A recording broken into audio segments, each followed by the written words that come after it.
Hello hello hello hello बच्चों, कैसे हो आप सब? नीट एस्पिरेंट्स कैसे हो? आशा करता हूँ सब बच्चे होंगे। तो भाई अभी तो आप लोगों के मन में थोड़ा सा डर लग रहा होगा कि नीट तो हो गई, बहुत दिन हो गए और आप लोगों ने अभी तक बैच भी ले लिया होगा। किसी ने ऑफलाइन लिया होगा, किसी ने ऑनलाइन लिया होगा। मोस्ट ऑफ ने शायद जो देख रहे हैं ऑनलाइन लिया होगा। लेकिन अब आपके मन में एक सवाल ये है, जो मोस्ट कॉमन सवाल सबके मन के अंदर आता है कि किस तरीके से हम 2027 के लिए अपनी प्रिपरेशन करें। हमने पढ़ा तो लास्ट ईयर भी था 2026 के लिए भी, लेकिन हमारा सिलेक्शन नहीं हुआ। तो हम किस तरीके से आप पढ़ाई करेंगे 2027 के लिए हमारा सिलेक्शन हो जाए। लास्ट वीडियो में हमने देखा था कि क्या क्या कुछ छोटी छोटी मिस्टेक्स होती है जो बच्चे करते हैं, उनके बारे में डिस्कस किया था। तो अब मैं फाइनली ये एक वीडियो लेके आ रहा हूँ जो मैं काफ़ी दिनों से सोच रहा था बनाने की। किस तरीके से एक स्टूडेंट पढ़ा जाए, किस तरीके से एक स्टूडेंट पढ़े फिजिक्स केमिस्ट्री बायो, या पूरी साल तैयारी करे कि उसका सिलेक्शन हो जाए, वो अपनी ड्रीम कॉलेज में जा सके, या उसका जो ड्रीम है कि वो अपनी नीट क्लियर करके एमबीबीएस कॉलेज में जाए, उसका सपना पूरा हो सके। तो काफ़ी बच्चे क्या है, बहुत सारी मिस्टेक्स करते हैं पढ़ाई के अंदर। मैंने बहुत सी चीज़ें नोटिस भी की है। तो उसी के बारे में आज हम बात करने वाले हैं कि किस तरीके से हम पढ़ाई करें फिजिक्स केमिस्ट्री बायो के बारे में, एक एक करके सबके बारे में बताने वाला हूँ। तो चलिए शुरू करते हैं बिना कुछ टाइम वेस्ट किए, क्योंकि ये एक एक सेकेंड आपके लिए इंपॉर्टेंट है। तो चलिए शुरू करते हैं।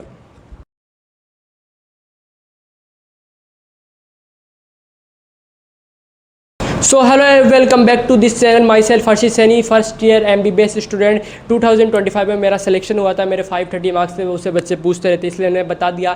तो चलिए शुरू करते हैं। तो आज का हमारा जो टॉपिक आपको पता चल ही गया होगा कि हमारा टॉपिक है कि किस तरह से हम पढ़ाई करें कि हमारा सिलेक्शन 2027 के लिए हो जाए। तो एक एक तीनों सब्जेक्ट में मैं एक एक करके आपको बताने वाला हूँ कि किस तरह से हमें पढ़ाई करना है। तो सबसे पहले मैं शुरू करता हूँ एक अच्छा सा सब्जेक्ट जो आपको लगता है कि बहुत ईजी है, लेकिन फिर भी बच्चों के उसके अंदर मार्क्स नहीं आ पा रहे, कि भाई वो खुद अपने आप में 360 मार्क्स का वेटेज रखता है, लेकिन बच्चों को टोटल 720 में से 300 मार्क्स आ रहे हैं, 350 मार्क्स आ रहे हैं, 300 प्लस मार्क्स आ रहे हैं। बायोलॉजी की मैं बात कर रहा हूँ कि बायोलॉजी को हम किस तरह से पढ़ा जाए। तो देखो, मैं कुछ बच्चे से होते हैं जो फर्स्ट टाइम तैयारी कर रहे हैं, कुछ बच्चे से होते हैं जिन्होंने ड्रॉप लिया। इस बार जिन्होंने ड्रॉप लिया उनके पास तो पहले से ऑलरेडी नोट्स बने हुए, उन्होंने क्लास ले लिए। तो मुझे नहीं लगता जो बच्चे ड्रॉप लिए हैं, जिन्होंने बायोलॉजी को थोड़ा बहुत भी एक बार क्लास से पढ़ लिया है, तो उसको वापिस उतना ही उसी लेवल से उतनी ही डिटेल में लेक्चर लेने की मुझे लगता नहीं कि ज़रूरत होगी। आपको आप वो लेक्चर लो जो आपको लगता है कि ये तो मुझे बिल्कुल भी नहीं आता। अगर आप ड्रॉपर हो तो आपको बायोलॉजी खुद से पहले कंप्लीट कर लेनी है। बैच में चल रहा है उसको तो आप करना ही करना है, जबकि खुद से अलग एफर्ट्स लगा के आपको पहले बायोलॉजी जितनी हो सके उतनी कर लेनी चाहिए। ये बात है ड्रॉपर बच्चे के लिए। दूसरी बात है, जो बच्चा फ्रेशर है, भाई तुम नोट्स बनाओ, लेक्चर लो, नोट्स अच्छे से बनाओ, फिर लेक्चर लो, फिर आप एनसीईआरटी पढ़ो। अब मैं आता हूँ कि बच्चा गलती क्या करता है। बच्चा गलती करता है कि आपको सबसे ज़्यादा पढ़नी चाहिए एनसीईआरटी बुक, लेकिन बच्चा सबसे ज़्यादा पढ़ता है नोट्स, और उसके क्वेश्चन नहीं पढ़ता। भाई नोट्स में सब चीज़ होती है, लेकिन जो एग्जामिनर होता है, मैं मेरा पॉइंट ऑफ व्यू बता रहा हूँ, लेकिन जो एग्जामिनर होता है ना, वो क्वेश्चन कहाँ से बनाएगा? वो आपके नोट से तो बनाने से रहा, वो क्वेश्चन बनाएगा आपकी एनसीईआरटी बुक से, और वहाँ से direct as it is question आता है। लेकिन और अगर आप बुक पढ़े हो तो आपको वो डायरेक्ट जो क्वेश्चन आता है वो करने में आसान रहेगी। लेकिन इसलिए कहने का पहला पॉइंट यह है कि आपको ज़्यादा से ज़्यादा नोट्स की बजाय नोट्स पहले पढ़ो, अच्छे से पढ़ो एक बार नोट्स को, उसके बाद जितना हो सके बार बार एनसीईआरटी को रिवीजन करनी है। और ये बात फ्रेशर बच्चा हो या ड्रॉपर बच्चा हो, दोनों के लिए लागू होती है। अब एनसीईआरटी बायो पढ़े कैसे? बच्चे क्या करते हैं, बायो की एनसीईआरटी को हाथ लगाते ही नहीं, वो नोट्स के पीछे पड़े रहते, बुक्स को तो हाथ ही नहीं लगाते। उनको कोई ईजी से ईजी क्वेश्चन एनसीईआरटी की बुक का पूछ लो तो उनको वो नहीं आ रहा, और उनको करना है उनको होना है सेलेक्ट। भाई अगर तुम्हें ईजी से ईजी लाइन नहीं आ रही तो तुम भाई कैसे सेलेक्ट हो सकते हो? तुम ये तो खुद से सोचो।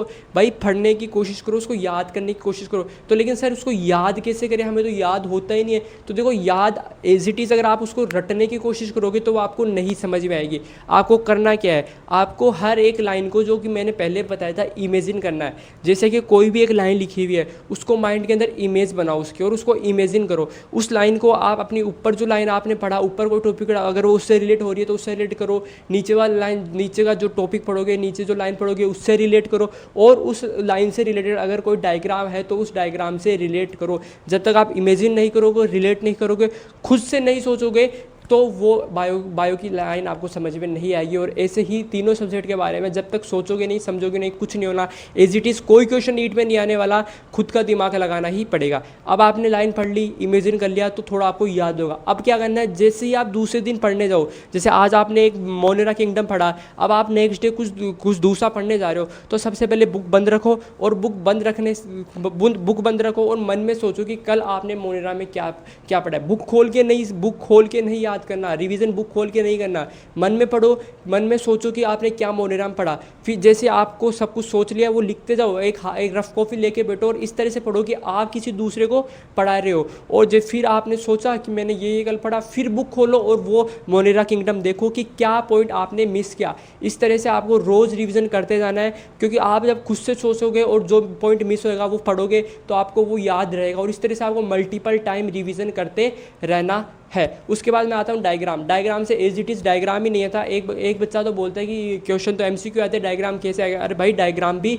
आते हैं, डायग्राम एज इट इज़ भी आ जाते हैं, और डायग्राम से थ्योरी का क्वेश्चन बना के वो एग्जामिनर आपको दे देता है। इसलिए डायग्राम को आपको हर तरीके से समझना है, खुद का दिमाग लगाना है। और जब भी आप कोई लाइन या कोई टॉपिक बायोलॉजी का पढ़ रहे हो तो उसको इस तरह से पढ़ो और खुद से सोचो कि एग्जामिनर इससे क्या क्वेश्चन बना सकता है। जैसे आपने कोई लाइन पढ़ी तो उससे सोचो कि इससे क्या एमसीक्यू बन सकता है, असर्शन रीजन क्या बन सकता है, फिल इन द ब्लैंक्स क्या बन सकता है, मैच द कॉलम क्या बन सकता है। और जब तक आप बार बार रिवीजन नहीं करोगे, कोई मतलब नहीं आपका लेक्चर लेने का। सबसे मेन बात यही है कि रोज़ पढ़ना है, रोज़ रिवीजन करना है, बार बार रिवीजन करना है। जब तक आप ये 3 काम नहीं करोगे तो आपका लेक्चर लेने का कोई फ़ायदा नहीं है। उसके बाद में आपको PYQ मॉड्यूल लगाते रहना है, रोज़ लगाते रहना है, इसी से आपका होने वाला। तो ये बात तो थी बायोलॉजी की। तो समरी में बता दूं कि बायोलॉजी के अंदर आपको इमेजिन करना है, रिलेट करना है, खुद से सोचना है क्या क्या क्वेश्चन इसमें बन सकता है, और क्वेश्चन तो आपको हर सब्जेक्ट में लगाना ही है। तो ये बात थी बायोलॉजी की। अब हम दूसरे टॉपिक की तरफ जाते हैं, वो है केमिस्ट्री। देखो, केमिस्ट्री के अंदर 3 पार्ट्स होते हैं, physical chemistry, organic chemistry and inorganic chemistry. तो मैं तीनों के बारे में बताने से पहले आपको मैं बता दूं, चाहे आप फ्रेशर हो या ड्रॉपर, अभी क्या होता है, इस टाइम पे आपके पास सिलेबस कम होता है, टाइम बहुत ज़्यादा होता है। धीरे धीरे सिलेबस ज़्यादा, टाइम बढ़ता जाएगा। मतलब जैसे जैसे साल बढ़ेगी सिलेबस ज़्यादा और टाइम कम होता जाएगा। तो मैं ये क्यों बता रहा हूँ, क्योंकि आपको देखो, ऑर्गेनिक केमिस्ट्री और इनऑर्गेनिक केमिस्ट्री में आप पीरियोडिक टेबल, केमिकल बॉन्डिंग को छोड़ सकते हो। उसके अलावा D&F ब्लॉक, कोऑर्डिनेशन कंपाउंड, इनकी आपको क्या करना है, NCERT भी रीड करनी है, समझनी है।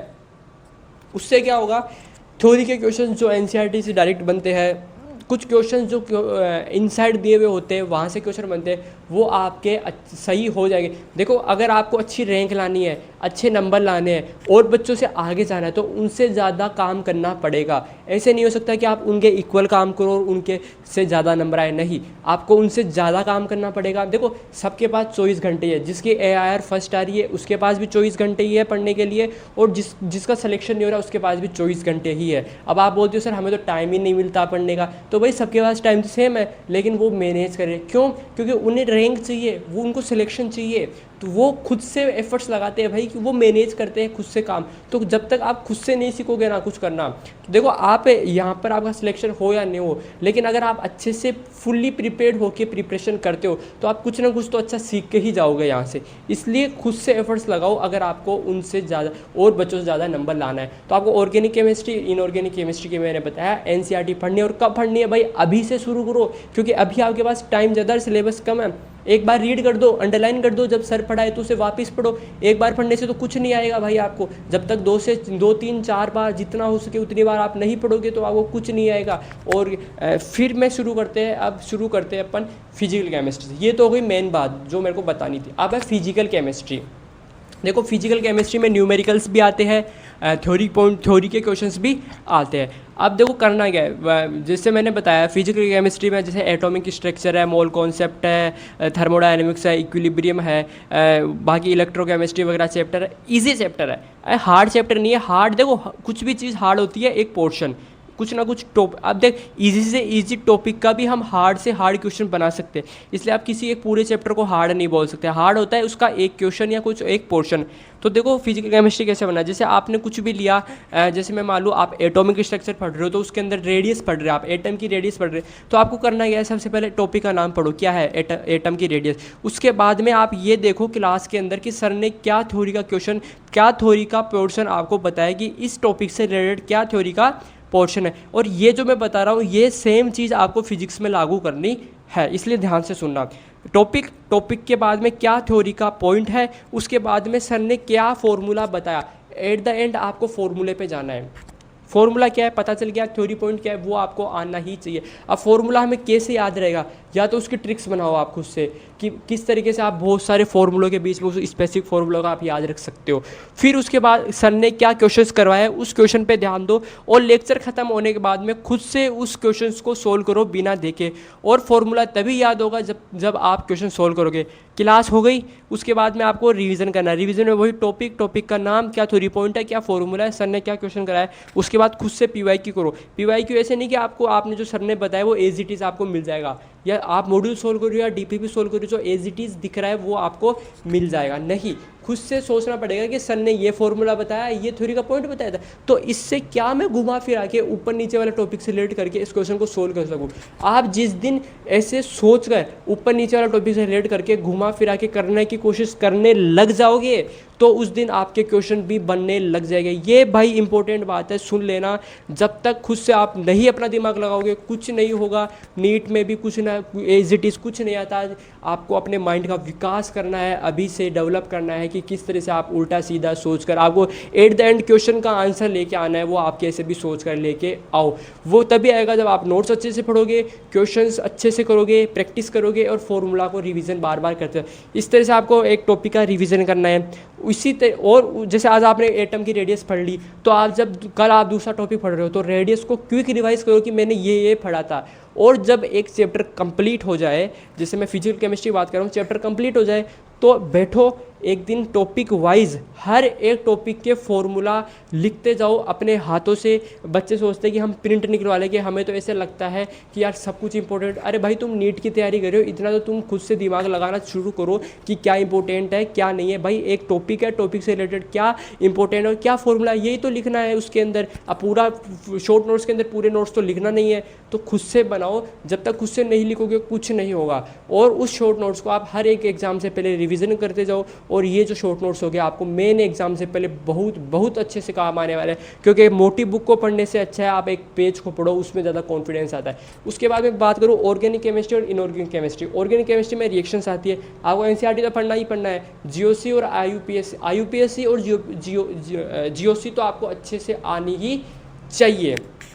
उसके बाद सर हमें रिएक्शंस नहीं आती। देखो रिएक्शंस में क्या है, सबसे पहले आपको देखो ऑर्गेनिक केमिस्ट्री की जो बुक है उसके अंदर जो नेमिंग रिएक्शन है वो तो आपको एग्जाम से पहले आनी ही आनी चाहिए। रिएक्शन में होता क्या है, जैसे मान लो आपको पता होना चाहिए कि रिएक्शन में रिएक्शन पहचाने कैसे। पहले ये पहचानो कि रिएजेंट क्या है। रिएक्शन को पहचानने का तरीका है, रिएजेंट क्या है, कौन रिएक्शन कर रहा है और प्रोडक्ट क्या होना है, ये तीन चीज़ और उसका नाम, ये चार चीज़ आपको पता होनी चाहिए हर रिएक्शन में। और जो सर बता रहे हैं उसको फॉलो करो और खुद से सोचो कि ये रिएक्शन कैसे हुई। जैसे हाइड्रोकार्बन के अंदर हाइड्रोजनेशन की रिएक्शन दी हुई है, तो असंतृप्त हाइड्रोकार्बन रिएक्ट करता है, तो आपको पता होना चाहिए हाइड्रोजनेशन कौन देता है। असंतृप्त हाइड्रोकार्बन देगा क्या बनता है, संतृप्त हाइड्रोकार्बन बनता है। रिएजेंट क्या होता है, निकल, प्लेडियम, प्लेटिनम। तो ये बातें आपको याद होगी ना कि प्लेटिनम, प्लेडियम, तो ये देखते आपको मन में आएगी भाई ये तो हाइड्रोकार्बन की रिएक्शन है, ये देता है, ये करता है। तो ऐसी ऐसी छोटी छोटी बातें याद करोगे ना तो आपकी रिएक्शंस आपको याद होनी शुरू हो जाएगी। और ऑर्गेनिक केमिस्ट्री की बुक के अंदर भौतिक गुणधर्म दिए हुए हैं, उनको अच्छे से करके जाना, वहाँ से थ्योरी के क्वेश्चंस आते हैं।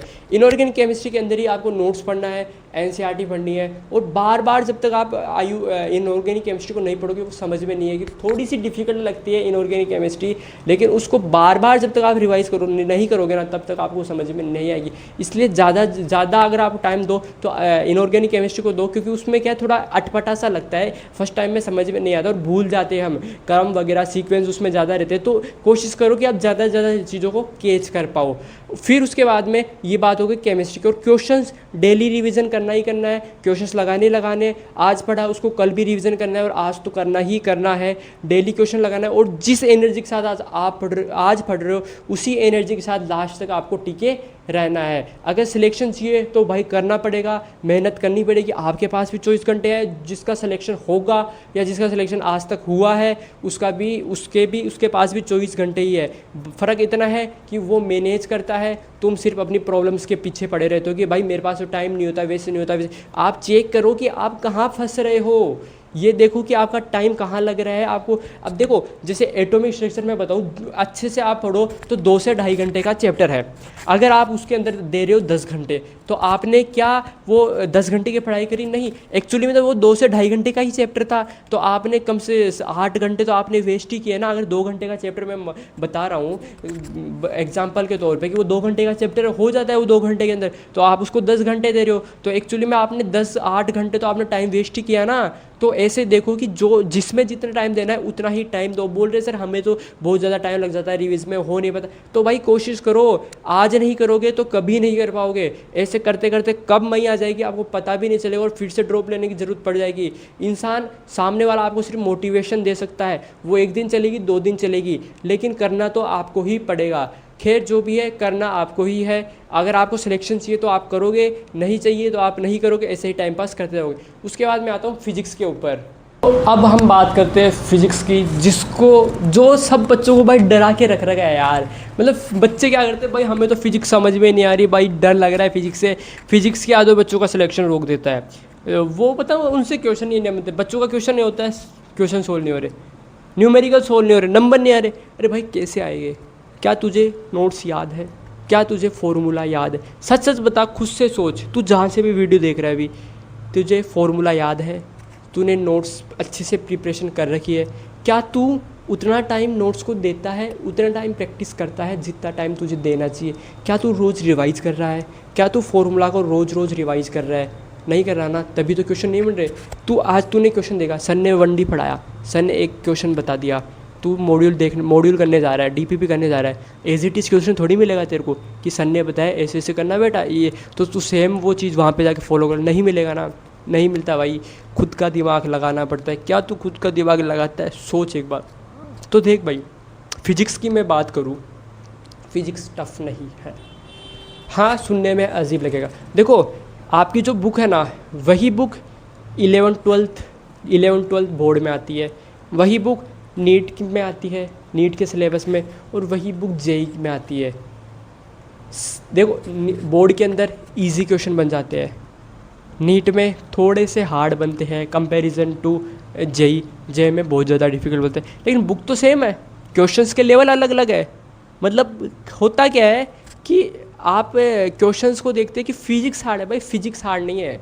तुम जिस चीज़ की प्रिपरेशन कर रहे हो ना, वो कोई इजी चीज़ नहीं है। एमबीबीएस करने जा रहे हो आप, अभी मेरी खुद की एग्ज़ाम्स आने वाली है, अभी मेरे को टाइम मिला वीडियो बनाने का, भाई पढ़ना पड़ता है। थोड़े से पढ़ने से काम नहीं चलता, पूरा दिन आपको पढ़ना पड़ेगा, तब जाके आप 40 से 50 नंबर ला सकते हो एग्ज़ाम में पासिंग होने जितना। कुछ इजी नहीं है। आपको लग रहा है कि एमबीबीएस में जाके तो मस्ती मज़े मज़े मज़े ही है, भाई बहुत पढ़ना पड़ता है। एंटी यही तो टेस्ट कर रहा है तेरे अंदर कि तू क्या उस काबिल है कि नहीं है। अगर तुम्हें नीट करना है तो उस काबिल बनना पड़ेगा। खैर जो भी है फिजिक्स के ऊपर आते हैं, हमारा टॉपिक है फिजिक्स कैसे पढ़ना है, किस तरह से हम पढ़े। तो देख फिजिक्स में वही जैसे मैंने फिजिकल केमिस्ट्री बताया टॉपिक, उससे रिलेटेड थ्योरी पॉइंट, फिर उससे रिलेटेड क्वेश्चंस कैसे बनते हैं, सर ने कैसे क्वेश्चंस कराए, फिर तू क्वेश्चन कर रहा है या नहीं, खुद रिवीजन करो जितना हो सके। आपका जब भी क्लास ले लो उसके बाद थोड़ा सा ब्रेक लो, उसके बाद रिवीजन का टाइम दो हर सब्जेक्ट को। जब आप फिजिक्स का आपका रिवीजन का टाइम आए तो जो क्लास से पढ़ाया उसको पहले नोट्स को पढ़ो, सर ने जो क्वेश्चंस कराया नोटबुक के अंदर उसको वापस आप खुद से कोशिश करो कि वो आपसे बन रहे हैं या नहीं बन रहे। शुरू में नहीं बनते, धीरे धीरे आप प्रैक्टिस करते जाओगे आपको समझ में आने लगेगा। आपका माइंड में आप वो सिग्नल दो कि मुझे करना ही है, तो माइंड खुद वैसी तरीके से सोचने लग जाएगा। आप जब 10 क्वेश्चन सोल्व करते हो ना, तो आपसे वो क्वेश्चन सोल्व नहीं हो रहे, तो आप कुछ 10 नई बातें उससे सीखते हो। और हो सकता है उन 10 क्वेश्चन से आपने जो 10 बातें सीखी, उनमें से कोई एक बात जो नीट के अंदर क्वेश्चन आ रहा है वो क्वेश्चन उस बात से सोल्व हो जाए। डाउट करते रहना चाहिए, डाउट सोल्व करते रहना चाहिए। ये मैं इसलिए बोल रहा हूँ क्योंकि मैं खुद की एक स्टोरी बताता हूँ। एक क्वेश्चन आया था, मैं मॉड्यूल सोल्व कर रहा था, उसके अंदर एक क्वेश्चन आया फिजिक्स का। मैं सर के पास मैंने उसका सॉल्यूशन चेक किया, सर से पूछा, आसपास पूछा, तो मेरे को एक नई बात सीखने को मिली। वो बात मेरे को उस पूरी साल कभी काम नहीं आई, और वो बात मेरे को नीट 2025 में एक क्वेश्चन आया था उसमें काम आ गई, और मुझे झटके से वो चीज़ याद आई कि ये तो ऐसा क्वेश्चन मैंने वहाँ पे सोल्व किया था, वो बात मैंने सीखी थी और वो बात यहाँ पर अप्लाई होगी। और ये कब आपको समझ में आएगा कि कौन सी बात कहाँ अप्लाई होगी? जब आप मोर प्रैक्टिस करते रहोगे, ज़्यादा प्रैक्टिस करते रहोगे। प्रैक्टिस करने से पहले आपको मेक श्योर होना चाहिए आपको फॉर्मूला अच्छे से आना। तो देखो यही है फिजिक्स के अंदर जो मैंने बताया। आपको सिर्फ ऐसा लगता है कि फिजिक्स बहुत ज़्यादा हार्ड है, तो आप उसको मन के अंदर आपने ये सोच रखा है कि हमसे फिजिक्स होगी नहीं, तो मन से निकाल दो, नहीं होगी। पढ़ना शुरू करो, जब तक पढ़ना शुरू नहीं करोगे तब तक कुछ नहीं होने वाला। क्वेश्चन प्रैक्टिस, क्वेश्चन तभी सोल्व होएंगे जब आपको नोट्स फॉर्मूला अच्छे से आएंगे। तो ये थी फिजिक्स के बारे में। जैसे मैं समरी अगर मैं आपको बताऊं फिजिक्स का क्या करना है, सबसे पहले माइंड के अंदर ये रखो कि फिजिक्स इजी है, हार्ड कुछ नहीं है, मैं कर सकता हूँ या कर सकती हूँ। तो आपके मन में ये रहेगा, तो आपको एक पॉजिटिव सिग्नल जाएगा माइंड के अंदर। उसके बाद एक्साइटमेंट रखो खुद के अंदर, ये मतलब रखो कि अगर मैं, जैसे आपने एक नोट्स पढ़ा, फिर आपने फॉर्मूला याद किया, तो एक्साइटमेंट होनी चाहिए कि अब मैं क्वेश्चन सोल्व करूँगा या करूँगी, तो भाई कैसे होगे कैसे नहीं होगे। आप उसको बर्डन की तरह लेते हो कि यार अब क्या होगा, क्वेश्चन सोल्व नहीं हो रहे, क्या करे क्या नहीं करे।